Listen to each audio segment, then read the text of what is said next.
भाजपा नेता सुधांशु त्रिवेदी ने पत्रकार वार्ता में कहा कि पिछले 36 घंटे में देश ने दो प्रकार के दृश्य देखे।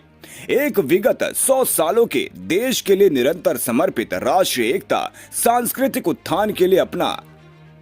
प्रतिपल समर्पित करने वाले विश्व के सबसे बड़े संगठन आरएसएस के शताब्दी पूर्ण होना और उस अवसर पर प्रधानमंत्री नरेंद्र मोदी द्वारा एक ऐसा सिक्का जारी होना जिसमें संभवतः पहली बार भारत देश के किसी मुद्रा पर मां भारती का चित्र है। इन्हीं 24 घंटे में देश ने दूसरा दृश्य भी देखा कि 140 साल पुरानी पार्टी 100 साल से जिस पर एक ही परिवार का वर्चस्व है, उस पार्टी के पतन और सत्ता छूटने की बदहवासी ने उनके खानदान के बरखुरदार ने एक और ऐसा बयान दिया है जिसमें कुछ भी आश्चर्यजनक नहीं है। या 24 से 36 घंटे में देश ने दो प्रकार के दृश्य देखे। एक, विगत 100 वर्षों से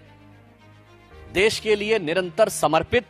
राष्ट्रीय एकता सांस्कृतिक उत्थान के लिए अपना प्रतिपल समर्पित करने वाले विश्व के सबसे बड़े संगठन सांस्कृतिक संगठन राष्ट्रीय स्वयंसेवक संघ के शताब्दी पूर्ण होना और उस शताब्दी के अवसर पर प्रधानमंत्री श्री नरेंद्र मोदी जी के द्वारा एक ऐसा सिक्का जारी होना जिसमें संभवतः स्वतंत्र भारत के इतिहास में पहली बार किसी भारत की मुद्रा पर मां भारती का चित्र। और इन्हीं 24 घंटे में देश ने एक दूसरा दृश्य देखा कि 140 साल पुरानी पार्टी, एक ब्रिटिश ऑफिसर एलन ऑक्टेवियम ह्यूम के द्वारा स्थापित पार्टी, जिसके पहले 25 साल में अनेक ब्रिटिश सेक्रेटरी अध्यक्ष रहे और 100 साल से जिसका एक ही परिवार का उस पे वर्चस्व है। आप सब लोगों को यदि ना ध्यान हो तो मोतीलाल नेहरू 1919 में कांग्रेस के अध्यक्ष बने थे और 1928 के बाद 29 में उन्होंने अध्यक्षी सीधे मोतीलाल नेहरू ने जवाहरलाल नेहरू को ट्रांसफर की थी। यानी 100 साल से एक ही परिवार के आधिपत्य के बाद भी उस संगठन के पतन और सत्ता छूटने की बदहवासी में उनके खानदान के बरखुरदार के द्वारा,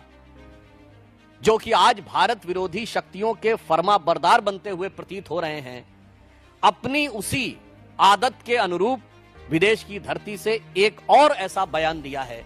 जिसमें कुछ भी आश्चर्यजनक नहीं है। अगर आपको ध्यान हो तो मात्र कुछ दिन पहले मैंने ही आपको एक बाइट देते समय एक आवश्यक सूचना दी थी कि राहुल गांधी जी पुनः विदेश जा चुके हैं और फिर आप तैयार रहिएगा, कोई ना कोई भारत विरोधी बयान अवश्य आपको सुनने को मिलेगा। अगर सीधे दरवाजे से नहीं तो पिछले दरवाजे से और खिड़की से नहीं तो रोशनदान से मिलेगा।